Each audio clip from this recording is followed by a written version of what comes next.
Gaetz is stepping down from his nomination to Attorney General of the United States. Many said this was the most contentious of the nominations made by former President Trump. And he has announced categorically that he will not be seeking confirmation to the post of Attorney General. Donald Trump's cabinet positions and appointees are facing resistance on Capitol Hill. It looks as though we have the first official casualty of the incoming Trump administration, and it's the aforementioned Matt Gaetz. Matt Gaetz, who spent all day yesterday on Capitol Hill talking to senators and filling them out with regard to where they stand on his nomination for the Justice Department. Matt Gaetz says today, I had excellent meetings with senators yesterday. I appreciate their thoughtful feedback and the incredible support of so many. While the momentum was strong, it is clear that my confirmation was unfairly becoming a distraction to the critical work of the Trump-Vance transition. There is no time to waste on a needlessly protracted Washington scuffle. Thus, I'll be withdrawing my name from consideration to serve as Attorney General. He's out. Matt Gaetz withdrawing himself for consideration. This, again, as I said, and as he just reiterated, after a day of meetings with senators, trying to see what kind of support or lack thereof he would have. And clearly, he saw an uphill fight here. He saw what would be a bloody and protracted confirmation process. Now, one thing that everyone says about Matt Gaetz, and one of the things that Donald Trump apparently liked about him, was that he was going to fight. He was going to fight for himself and defend himself.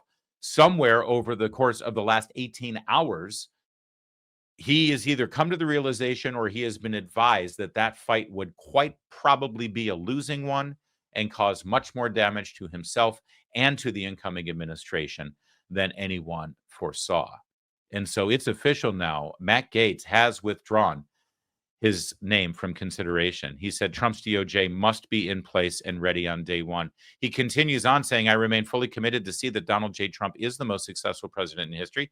I will forever be honored that President Trump nominated me to lead the Department of Justice, and I'm certain he will save America. So now what does that mean about Matt Gaetz? Well, what it means is apparently he'll just go back to being a member of Congress. He did win re-election, and even though he resigned from Congress, I think he resigned from this session of Congress. I don't think there's anything stopping him from being able to fill his role as the member of Congress for his district in Florida when this new session takes over, January 3rd, I believe it is. Here's how Fox News broke the news to their viewers. We have breaking news this hour. Matt Gaetz is stepping down from his nomination to Attorney General of the United States. Many said this was the most contentious of the nominations made by former President Trump.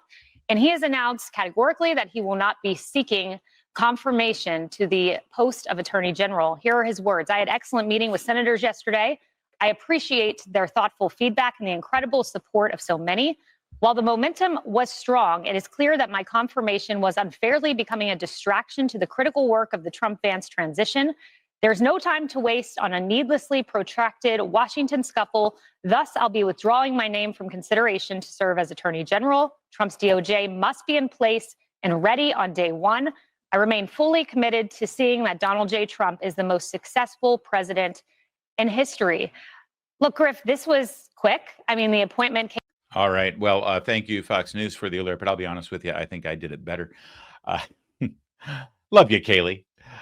So there you go. I'd love to get your comments on that, and we'll go through them in a minute. But Matt Gaetz is gone. Who now will be the Justice Department pick? It's interesting because one of the other names on the short list was Matt Whitaker, former U.S. attorney from Iowa. He was also the former acting attorney general between Sessions and Barr during the Trump administration. He's been incredibly loyal and effective to President Trump, but he was just named yesterday as the designee for the ambassador to NATO. Now, do they reshuffle that deck and maybe get Whitaker over to justice? Very, very, very interesting development. You want to see Trump's response here from on the Matt Gaetz thing? Here we go. I greatly appreciate the recent efforts of Matt Gaetz in seeking approval to be Attorney General. He was doing very well, but at the same time, did not want to be a distraction for the administration, for which he has much respect. Matt has a wonderful future, and I look forward to watching all of the great things he will do in the United States Senate. No, kidding about that part. He didn't say that. This Congressman Max Miller, Republican in the House of Representatives, throwing Matt Gaetz under the bus. I'm looking at him as a member of Congress and the job that he has done here, and it has been abhorrent. I'm not the only one who thinks this way.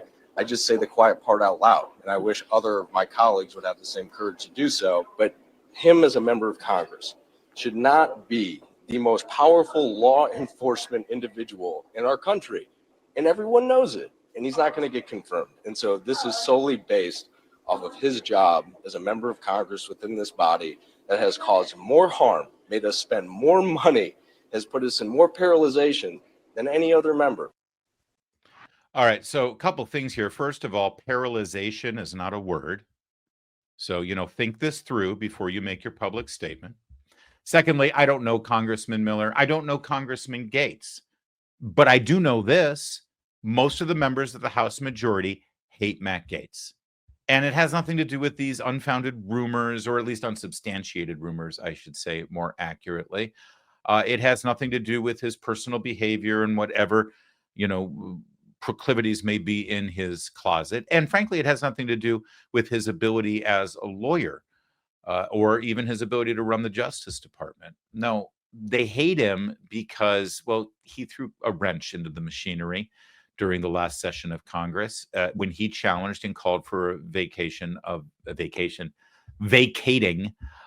chair of the Speaker of the House. He challenged Kevin McCarthy midterm. It's never done.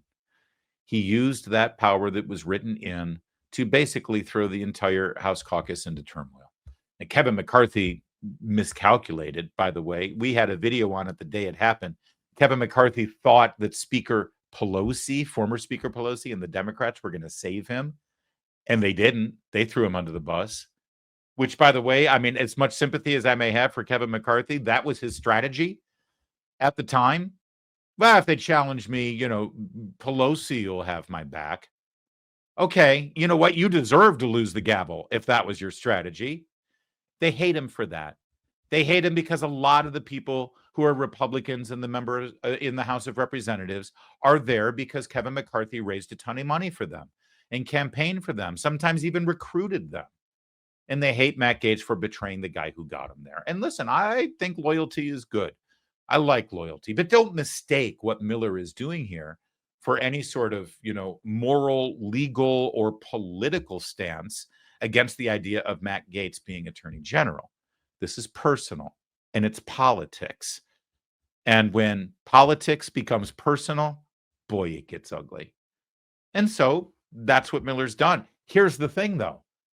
The members of the House of Representatives, Republicans and Democrats, in fact, the entire body of that chamber has literally nothing to say about who's in President Trump's cabinet. Literally nothing. Every single Republican can believe what Mr. Miller thinks, and they could all come out and say, we're against Matt Gaetz, we hate Matt Gaetz, and Matt Gaetz shouldn't be Attorney General, and it won't matter a bit. They have absolutely no role in this process. The Senate does. Here's Susan Collins of Maine. Was shocked by the nomination, given the many allegations, but that's why it's important that the Senate go through its process of making sure that we have a background check, that we have a Senate investigation, which involves extensive interviews and questionnaires, and then a public hearing. Okay, well, listen, there's nothing wrong with that. That is the process, and that's supposed to be how it's done. You need to be wary of the senators who speak out and say, I'm against this nominee before the hearing. Before the hearing. Once the hearing happens, that's where the drama happens. And that's where it's a lot harder for a Susan Collins to oppose the incoming president. All right. Also, understand that Donald Trump didn't just win the presidency in historic fashion, an unprecedented fashion, remarkable fashion, but he also took a 51-49 minority for Republicans in the Senate to a 53-47 majority. That means there's 4 senators who owe their seat to Donald Trump, plus a whole lot more in that chamber. Oh, sure, there's people like Susan Collins who have been there before, and has been there for a while, along with Lisa Murkowski, along with Mitch McConnell, for that matter. Are they going to stand in the way of a president and his nominations? Well, they can afford to have 3 vote against him. 3. And then J.D. Vance cast the tie-breaking vote. It's politics, man.